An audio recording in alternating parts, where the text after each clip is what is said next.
I discovered my spouse had a secret bank account. I never imagined those words would define a chapter of my life, a revelation that would shatter my sense of trust, security, and the very foundation of the marriage I thought I knew so well. It started with an ordinary Thursday morning.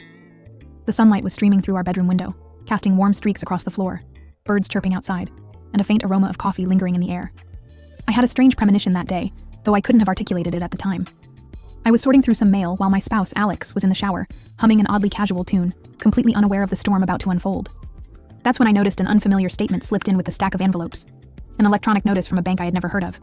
My brow furrowed as I held it, thinking perhaps it was a mistake, a misdirected piece of mail.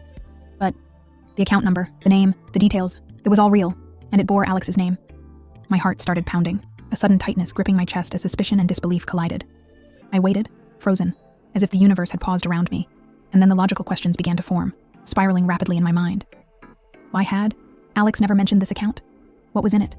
Was this money meant to hide something from me? And most frightening of all, what else was hidden? I spent that morning in a haze, my hands trembling slightly as I navigated the banking website, finding confirmation that the account was active, fully funded, and, most alarmingly, completely untraceable to me. All of our joint finances, bills, and shared expenses were meticulously accounted for in other accounts. But this one, this secret, remained invisible until now. Confronting the reality of secrecy in a marriage is like standing on the edge of a precipice, the ground beneath you suddenly shifting, and knowing that the person you trusted might have been deliberately concealing a part of their life. I couldn't move immediately. I kept the statement in my hands, staring at it as if it were a foreign object, and tried to make sense of what I was feeling.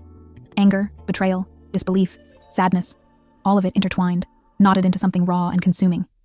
When Alex emerged from the shower, unaware of my discovery, I confronted them cautiously at first, my voice low but shaking. Alex, I found something. There's a bank account in your name I never knew about. Their expression flickered, a brief flash of panic that they quickly masked with casual calm. Oh, that. It's just, a savings account from before we met. I didn't think it mattered. I wanted to believe them. I wanted to trust that this explanation sufficed. But the unease in my gut wouldn't allow it. Something about the timing, the secrecy, the way the statement arrived unnoticed, all of it screamed of deception. I pressed further, the edge in my voice sharpened by months of intuition and subtle warning signs I had ignored. Before we met or after? Because this account has had recent activity, deposits, and withdrawals, Alex.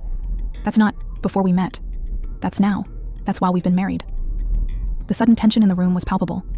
Alex's face went pale, eyes darting briefly, hands tightening on the towel wrapped around their waist. I thought I was just keeping it separate. For emergencies, just in case, they stammered, their words tripping over themselves. I felt a surge of frustration and betrayal. Marriage, for me, was supposed to be a partnership built on transparency. Bills were split, decisions were shared, financial plans were discussed in detail. And yet, here was a hidden account, active, funded, and kept secret.